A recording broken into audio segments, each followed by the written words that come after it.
Okay, so good afternoon. Nandito ulit tayo sa ating mini growing area, sa mini garden natin. So ito, ayan, medyo marami-rami na. So magre-refill ako mamaya pagkatapos ng video na to.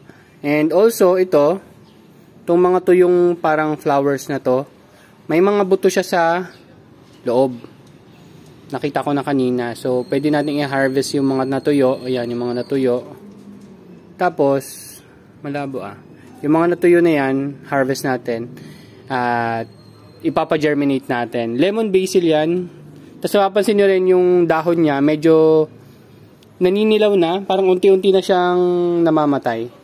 So, isang sign yun na mature na siya. So, ganun din sa iba. Ang laki na rin itong mga basil plants natin dito.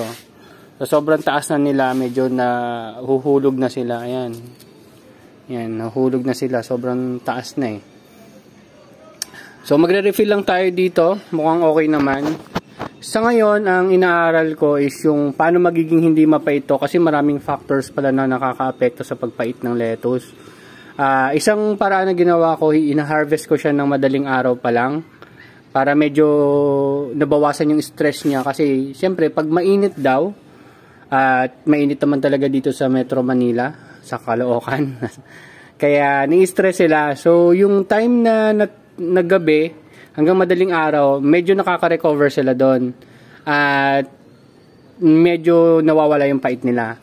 Isa pang pwedeng gawin daw ay kung medyo mapait pa rin yung dahon, kahit ginawa mo na siyang i-harvest ng madaling araw, ay ibabad mo siya sa tubig na may yelo.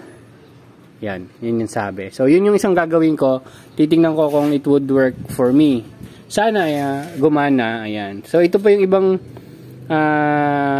lemon basil natin. Kasi ito sweet basil, tapos yun yung Thai basil. So yung nandito hindi na naka-recover, so tinanggal ko na, nilagay ko na sa compost.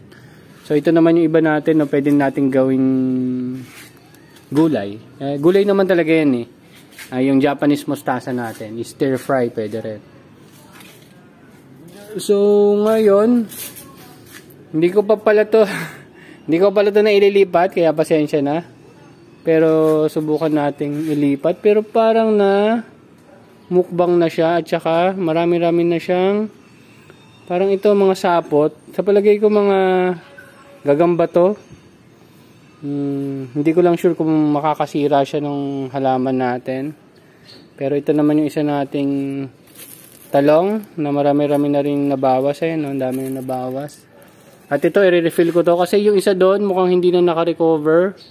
Tatanggalin na rin natin. Tapos itong mga romaine lettuce, medyo may pagkamapait daw siya. Since yung ibang lettuce natin mapait na, so baka mas mapait to. Ang gagawin na lang din natin, i-harvest natin siya ng madaling araw. Tapos, ibabad ko sa malamig na tubig or dun sa tubig na may yelo. Yun lang.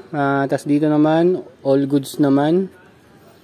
Ito, meron palang mga iba pang mga, ito mustasa to, yun, ito, mustasa to, mustasa, red mustasa, galing din sa mga microgreens ko. Tapos ito, hindi ko sure kung magtutuloy pa siya, pero may mga maliliit na sumusulpot nakakain kasi sila ng ibon, ayan tignan mo, wawa naman. So ayun, ito, okay naman, tingnan natin iba. Okay, sa ngayon, as you can see, wala na yun nandito. Binawasan na natin sila. So, ito na lang yung pinoproblema natin. Medyo lumalaki na rin yung mga yung mga mustasa dyan. Kasi nga, naka-nutrient solution naman sila dyan. Kaya, at medyo pag lumawak naman yung root system nila sa ilalim, talagang lumalaki talaga sila. Yun nga lang, siksikan sila dyan. Baka i-harvest ko na rin paunti-unti. So, pwedeng kumain ng young vegetables. So, ayun, yun yung bunga. Medyo nagpupulan na rin unti-unti. So, yeah. Ayan. Kung mapansin nyo, yung ibang mga basil natin, lumalaki din talaga. Kahit hindi ko naman siya masyadong inaalagaan. Lalo na to, yun, tumaas na. Samantalang dati, nag-start yan, mga ganyan lang. Tapos, tumaas na siya. Matagal na rin yan. Nung July pa yan July 2023. So, ayan, yung iba, nagpa-flowering stage na yung mga ibang lemon basil.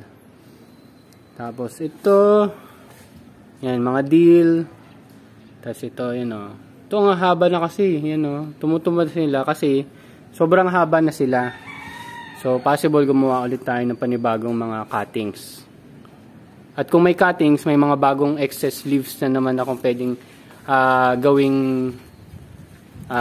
water-infused basil. O kaya, pwede rin yung gawin natin siyang tea. So, pwede natin siyang gawing tea. Ano lang siya, magpakulo ka lang ng tubig, tapos, after kumulo ng tubig, ibabad mo lang yung mga basil mo. Hayaan mo lang doon ng mga 15 to 20 minutes. Tapos, okay na yun. Meron ka ng basil tea. Pang alternative sa kape. So, ito naman yung iba natin dito. Isa pa lang factor din daw na nakaka-apekto sa pagpait ng basil, maliban sa init. Tapos, kung sumobra ka sa nutrients, yung nutrients medyo okay naman kasi tine-check naman natin yan. Isa pang factor is yung masyadong malakas na hangin. So, tulad ng sabi ko sa inyo dati, hindi ko sure na sabi ko nga, na malakas yung hangin dito, lalo na dito sa gitna na to. Yan, kasi dito hagis talaga ng hangin. Kaya ayan, kaya hindi ko sure kung possible, isa yun talaga sa mga factors kaya mapapait yung ibang lettuce. Pero sinusubukan natin, may mga tanim din naman tayo, magtatanim din tayo ng pechay tsaka mustasa dito. Para may iba't ibang variety ng gulay tayo dito na pwedeng kainin. Yun lang naman, wala naman masyadong kakaiba. Pero kung mapapansin nyo, lumalaki na talaga itong mga lettuce natin dito na hanggang ngayon hindi ko pa nire-refill. At makikita nyo naman yung water level nila ay malayo pa naman sa kalahati. At nakikita ko naman yung ugat niya ay malawak pa at hindi niya naman kailangan i-refill pa. So siguro pag nangalahati yan, magre-refill ulit tayo. Tapos yun isa sa mga bago natin. Tapos ito naman nakatanim sa lupa. Wala tayong nilagay na fertilizer dyan. So yung kung ano man yung sustansyang nandyan sa lupa na yun lang yung gagamitin niya. Pero posible, lagyan din natin ng mga vermicast. May mga sobrang vermicast pa ako dati nung nagtatanim ako sa lupa. So yun lang, magre-refill lang ako ng mga kailangan refillan na containers. And that's it. Bye-bye!